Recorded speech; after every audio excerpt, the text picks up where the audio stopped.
Hi, it's Fred here from PlayStation. We're in Cologne, Germany for Gamescom, and I'm sitting here with Alex and Rex from Media Molecule. Hello, guys. Good morning. Hello. Hello. So, Tearaway was one of the big surprises of the show, one of the big highlights of the show.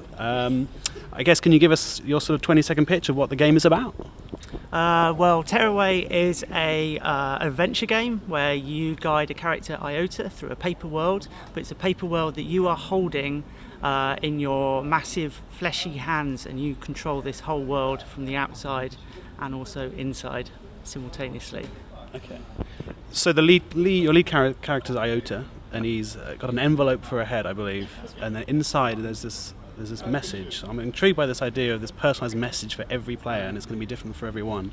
Can you tell me how exactly that works? Mirrors and magnets. Okay. We're not revealing what's in the message, but it will be a really great reason to go on this adventure with Iota, take them all the way through this paper world, so that you can bring it out and find out your unique final piece of the puzzle.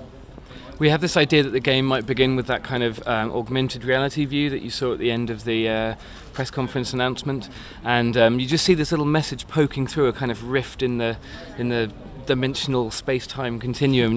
You reach into your Vita on the front touch to try and grab this little thing, and it kind of disappears through, and that's what introduces you and sort of sucks you into the world of Tearaway. And so it's like a whole journey adventure to just basically get this message back out again, and we're going to sort of along the way gather information about how you play and what you choose to customize and how you sort of which quests you go on and stuff like that, and then we use that to kind of really personalize the message in a super secret mirror and magnet kind of way. So all right, okay. Yeah.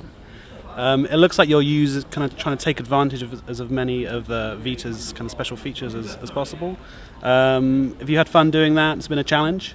No, it's been really good fun. I mean, we've had a sort of game jam style development where we've just really played with what we can do with the Vita. It's just covered in like all these different inputs, so we've got loads of unique ways to really give this feeling of a world that you are holding in your kind of godlike hands, and you can really sort of interact with it in very different ways. And because the world is made of paper, it's very tactile, so it responds in a unique way.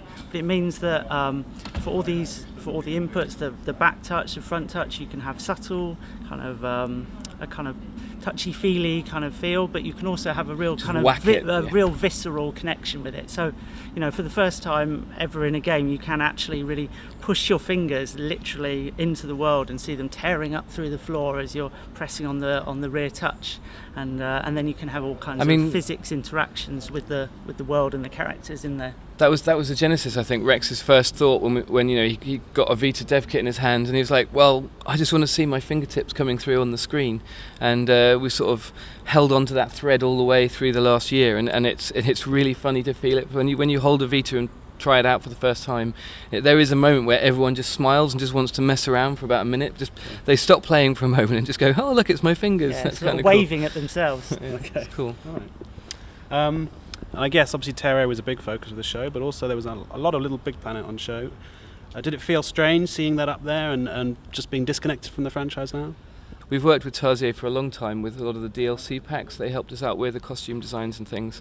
So it just feels almost like a natural kind of progression rather than some kind of sudden moment where we're like, oh, that's happening. No, it's more of a kind of the growing family of LBP, and I'm really proud of, well, I'm excited to play it as well. I've only played an early build, and it's going to be amazing.